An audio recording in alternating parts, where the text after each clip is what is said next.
There we go. Hello, folks. This is Mark Smith with Family Tree Life Coaches. And we have our intern, our budding superstar of therapy, Vernon. Okay, I appreciate the introduction. Vernon. So I just wanted to give you folks a chance to get to know Vernon better. He's doing an amazing job at Family Tree, and hopefully he's going to be around for a long, long time.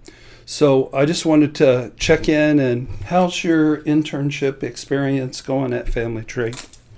It's going better than I could have imagined. I feel like with anything, you feel like you have an expectation, and then you compare it after you've experienced it. But I don't think I had one going in. I think I was really just nervous when I got to this part of my journey where I'm actually going to be working with clients, and it wasn't a lack of competence or feeling like I didn't know what I was doing, but it's very different to be in a classroom and then step out into the real world because it matters now.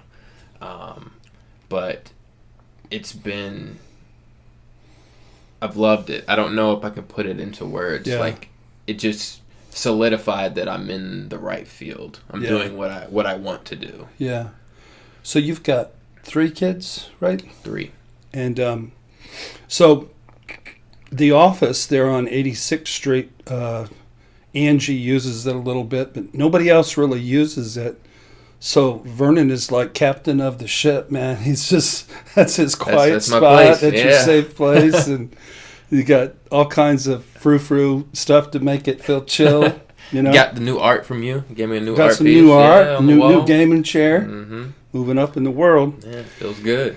So what are some of the key things that you've learned through your experience at Family Tree so far?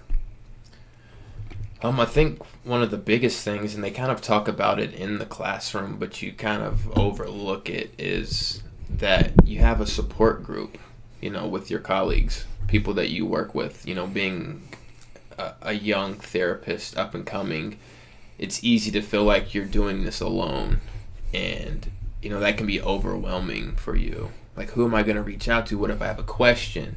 And I feel like here at Family Tree, it is a family, and I feel like I was embraced wholeheartedly when I first stepped into the office. And I've been able to reach out to everybody, yourself, Andy, whoever's available when you have a question. Right.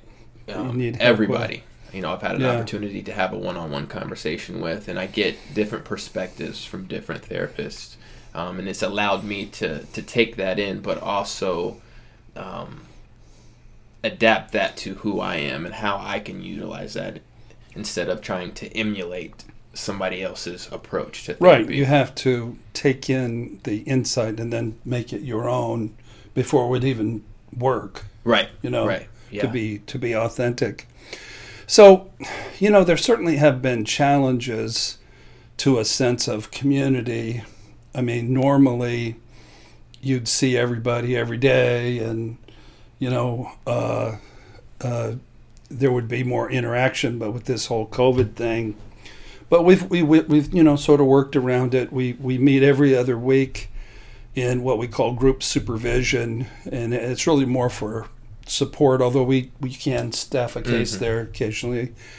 And then at 2:00 today, I believe, we have we call it the rookies meeting, and that's people who are training. There's 4 people in various stages of their development.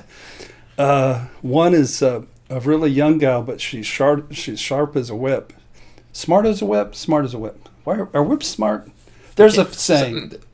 We understand. You know what? She's smart is what I'm trying. I'm not smart, but she's smart. But I've enjoyed that because the funnest part of my job is teaching budding therapists and would-be life coaches just stuff that I've learned through the years, and just to be able to, have a vision for family tree, being around for many more years and being able to help people, way down the road.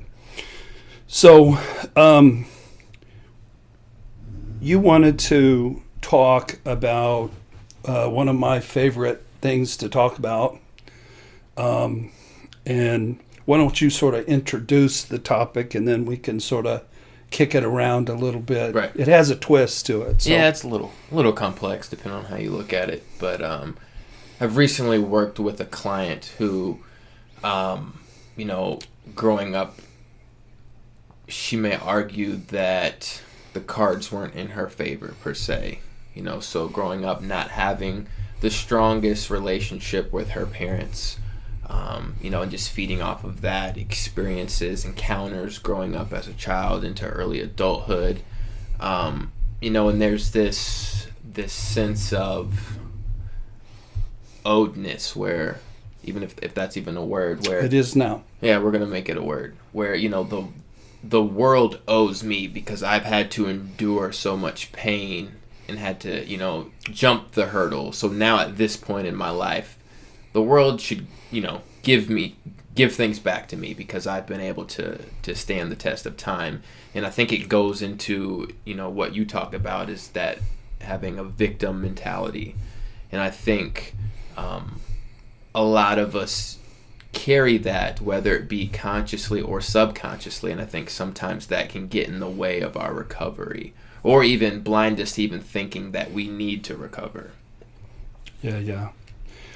I've had the pleasure this past 3 months of working with some really young clients, ranging from 17, the kid who inspired my new Vans.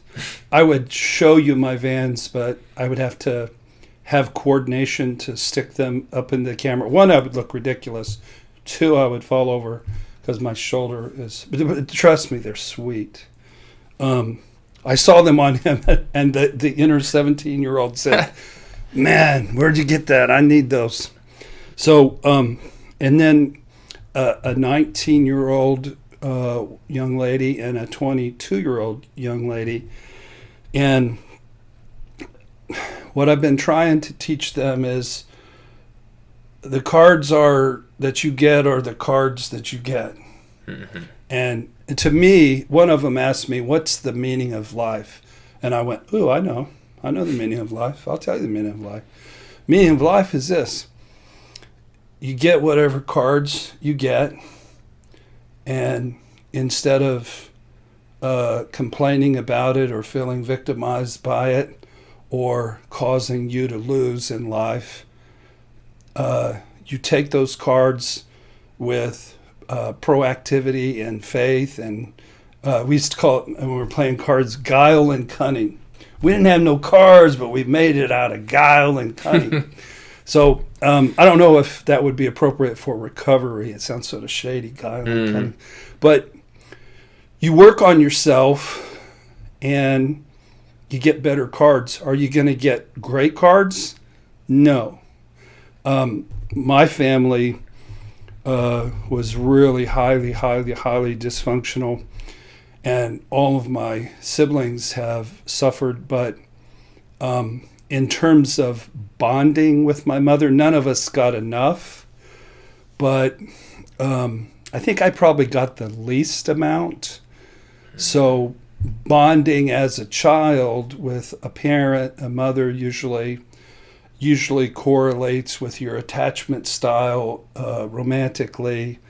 And I've been through a great deal of pain and suffering because that part of me was broken. But the meaning of life is taking what you got and healing it and improving it until eventually you get to be the best possible you that you could ever become. Mm-hmm. Not the perfect you, far from it, but way healthier than you have any right being given your childhood.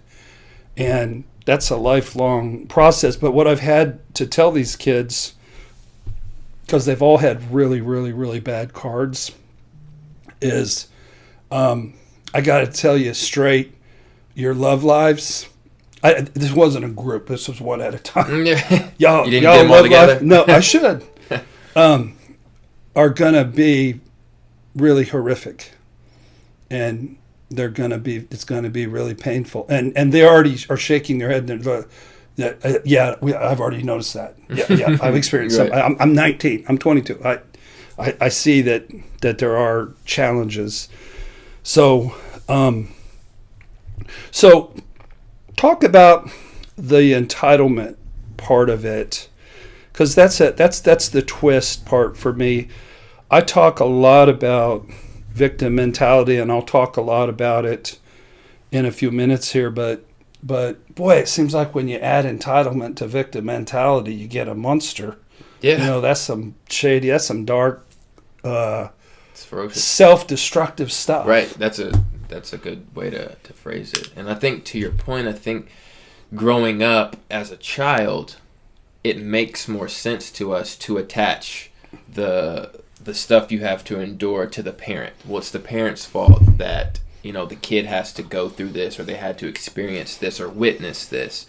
But I think at some point, once you are able to have insight and reflect back on what has happened, and understanding that you now, knowing what you know now, you have the power and the control to utilize those cards to the best of your ability. And I think that's where sometimes we may fall short. Yeah. But the entitlement, I think, comes from, kind of like what I said earlier. I have went through this storm and I made it out on the other side. So because I've done that, where's my prize? I think, sometimes we have to get something for, achieving something. Well, one time when I was in my first marriage, I did about 10 years worth of yard work in a weekend. And I wanted a ticker tape parade. It didn't have to be like through the whole city, just maybe 10 blocks, 12 blocks. Definitely wanted sex that night. I wanted lots of compliments. Yeah. And I didn't get any of those. And yeah, there was this sense of I want my prize at the end. And it didn't turn out to be the right kind of attitude that led to the kind of rewards I was looking for. But I like that reference though, because it resonates, or I feel it can resonate with a lot of people, especially in a relationship. We do certain things, and when we don't get something we're expecting in return, it leaves a bad taste in our mouth, and that often leads to an argument or cutting somebody off. A load of different things. So I do think that that's prominent, for people. So you had a really sort of a controversial, sort of a tricky quote by Kanye West that when he says the quote, I said, what? Don't do that. That's exactly what you did. I did. I was like, what? But I think with everybody else. So don't do that. Just know that there's a twist to it, and he'll explain. Vernon will explain the twist. So, I thought it was a good quote. I think it's useful information. But if anybody follows Kanye West, I know a lot of people, think he's the greatest. Some think he's completely insane. But don't be offended.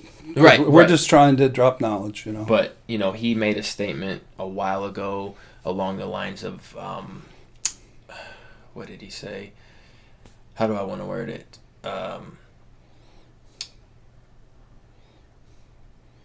What did I say earlier? You said slavery is a choice. Slavery, yeah. Slavery is a choice. And when he said that, everybody went up in arms. How could you say that? You're an African American. Where in your right mind would you think that our people had the choice? Who would want to choose to be a slave? And he later came out and said that that's not what he meant. It was a metaphor. Right. And we could go back and forth on whether he really meant that or if it was because of the backlash. Who knows? I'm not here to support, either side. But I think there's something to be said there where it is a mentality, having the slave mentality. Slave mentality is victim mentality, where if you choose it, you're taking your own power away. Obviously, in one of the most horrific, epics of our country's history, people were snatched off their country and their continent, and they had no choice, and they were disempowered and abused. And but what he was talking about is when you do that to yourself. Right. So. And, like I said, it is controversial. The reaction you gave me is what I'm sure majority of the world did when they heard that. But to me, it was so powerful. I didn't immediately go to that. So before he came out and said anything, I'm looking inside of that metaphor, and it resonated with me because I think a lot of us, especially within the African American community, there's this we're a slave to our own mind, and it doesn't work out for us. And I think you have to change your mentality. And I don't want to misquote. I won't attempt to really go into it, but I've heard where it's like how you perceive the world. I think you may have said something like this. How you perceive the world is how the world is looking back at you. Right. I think maybe through a poem that you've read to me at one point. Yeah. And that specific line, stuck I with could go me. get 7 or 8 poems and read them right now. I know you can. We'll save that for another video. So, let me just say a little bit about victim mentality, and that at Family Tree, what I try to do and what I try to teach every intern or life coach is to shift people's paradigm. Because if you've never heard this stuff before, if you didn't know that your romantic relationships are a reenactment of whoever wounded you the most as a child, how would you know? Mm-hmm. You just look out from behind your defense mechanisms, and, your partner's holding a smoking gun, they look guilty. Mm-hmm. I know the problem, it's her, And what I try to get people to see is, and Stephen Covey said, you want to help somebody quickly? Shift their paradigm, change how they think. So with every couple that I see, that's exactly the agenda. Is when they come in, they sit down, or even if it's an individual, I try to determine which one of these two people is the biggest victim mentality thinker, and usually it's pretty easy. And I'd say it's 75-25 men come in playing the bad guy role, and 75% of the women come in playing the victim role, and the dude is just sitting here like this, and she's and I'm like, whoa, stop, and begin to explain the process where the room has to be safe. There are no bad guys. There are no victims. That we are the captains of our own ship. And what we try to do is get people to shift their focus away from the knucklehead they're married to and to the people in their childhood, a mother, a father, somebody who molested them, a grandparent, whoever, usually a mother and father, to the wounds that they got. And then I fill out the family tree, and I explain to them how similar. You're telling me your husband is this, and this, exact words, and it doesn't have to be her father who's that way. Right. That's a bit of a myth. Let's say it's the mother, and I go through and list okay, here's 6 things you said about your husband, and here's the exact 6 words you used about your mother. How'd that happen? And then I do their dating history and talk about who they dated. Same 6 words, you know. And then I see that look in their eye. Usually they come in they're fussy britches. You know, they're just irritable and cranky, and there's tension in the air, and it's sort of ugly. But that moment when they see it, their countenance changes, and they become softer in their spirit. And instead of their spouse being their adversary, their spouse becomes their therapy buddy. And when that happens, it's the difference. I've got I'm not going to show it to you, but I've had a little skin cancer issue, just a basal cell thing. And they made it sound real easy. They were going to numb it, cut it out, and sew it up. And I'm like, cool. But I think there's some kind of infection in the wound, and you don't want to see it, and we don't want to talk about it further. It's gross, okay? But that's what victim mentality is. Now I had surgery on my shoulder, and there's cuts and wounds here, but it's healing right up. You could it's fading out. I wanted it to stay real distinct, so I looked tough on the basketball court was my goal. But it's sort of fading away. I'm really I'm going to use magic marker maybe. You're going to draw back on there? Yeah, I'm going to just draw back on there and make it look a little bit more tough. But that's what victim mentality is to your life. It's a infection. It's sepsis. And, you know, if you get sepsis, you know, in your feet or legs or arm, they might have to cut your arm off to save your life. Whereas if we eliminate the infection, you know, it heals right up. And that's one of the joys for me when I see somebody who's bitter and in slavery and angry, and they view the world in a very dismal way. And their attitude is, my childhood sucked, my first marriage sucked, now this sucks, I'm going to go eat worms. And to shift that into, my partner actually is a big part of the cure, and I should be thanking them for the pain. And the marital pain is a gift, and there's no reason for either person to be stuck in a sense of victim mentality or to go on beyond that and get into entitlement. So, any other thoughts about that whole concept that you struggled with that client with the dual dragons of victim mentality, and that's what they are. They're wicked. They're dragons. Yeah. When you were saying that, I was in my mind just kind of thinking of things, and I think it's easy to want to blame somebody else. It's easy to point the finger and say, hey, this is why. If this would stop, or if they didn't do this, it wouldn't. This wouldn't have played out the way it did. And I even personally find myself doing that a lot. You know, in my marriage, you know, something will happen. We'll have an exchanging of words. An incident will occur. And I'm replaying it in my head, and I'm going, if I just accept the role that I played in that, this would go away. But I find myself sometimes wanting to place the blame on her.